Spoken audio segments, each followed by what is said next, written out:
አርግዛለች የብዙዎቻችሁ ጥያቄ ነውና እስቲ ውሏችን እንዴት እንደነበር በመጀመሪያ ላሳያችሁ።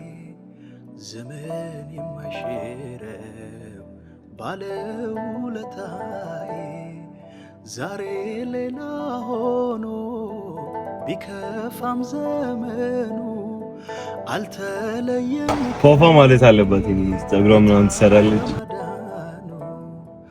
አለልኝ አባቴ አለልኝ ጌታዬ ዘመን የማይሽረው ባለውለታዬ። እንወዳችኋለን አሁናችሁን ስለምትመጡ። አሁን ደግሞ ቤቢ ጋር ኦርደር አለ፣ እሱን ይዘን እንወጣለን። ጃሙ ወይ እንዳያችሁት እንግዲህ ሙሉ ቀን ሰው ነበር። አሁን በመጨረሻም ይሄን ሩቲስ ጠጉር ዲሊቨር እናደርጋለን። መታችሁ ለምትገዟት እናመሰግናለን በቤብ ስም። አሁን ይሄን ዲሊቨር አድርገን ወደ ቤብ እንሄዳለን።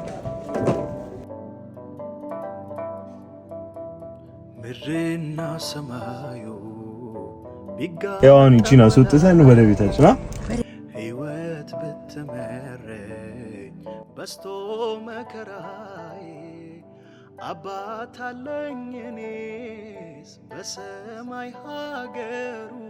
ቤቢ አርግዛ ነው ወይ አናውቅም። እሱን ኤኒዌይስ ሞር ለበሽታው ነው እየሄድን ያለነውና እግዚአብሔር ይማርሽ በሏት። ያው አሁን ራሱ ደክሞት እንዲሰራ ራሱ አትሰሙም።